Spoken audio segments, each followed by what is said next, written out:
At sa Senado pa rin, isinusulong ngayon ang panukalang batas na gawing qualified dependent ng isang taxpayer ang kanyang mga magulang na walang trabaho o may kapansanan para bawas buwis. Pero ngayon pa lang, tinututulan na ito ng BIR. Saksi si Teresa Andrada. Gabi-gabing puyat sa kakakayod ang call center agent na si James. Pero di tulad ng ilang kasamahan, ang motivation niya kahit single pa lang, mga magulang at mga kapatid na sinusuportahan niya bilang breadwinner. Kumbaga, buhay pamilyado na. Pero pagdating sa tax filing, ang mga tulad niya na walang anak, wala pa rin pwedeng ituring na dependent na pwedeng pagbasihan ng tax exemption o bawas buwis. Yan ay kahit may sinusuportahan siyang magulang. Sa ilalim kasi ng National Internal Revenue Code of the Philippines, ang pwede lang ituring na dependents ay hanggang 4 na anak na single, 21 pababa ang edad at walang trabaho.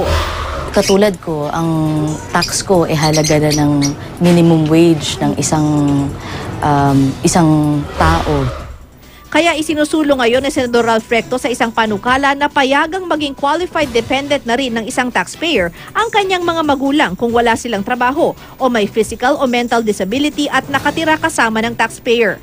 Pwede ring i-claim bilang additional exemption ng isang taxpayer kung siya ang nagsisilbing legal guardian ng isang may kapansanan.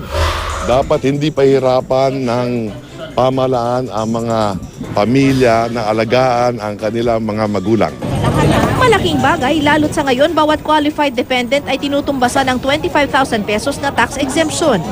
Kung mababawasan pa yon at magagamit ko sa pamilya ko, napakalaking tulong.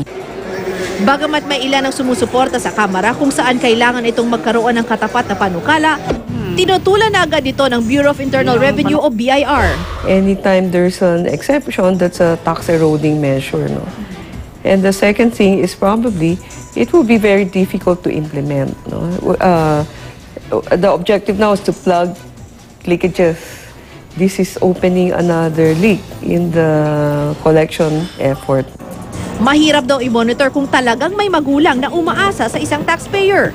How do I monitor that the parents really is a dependent of the children?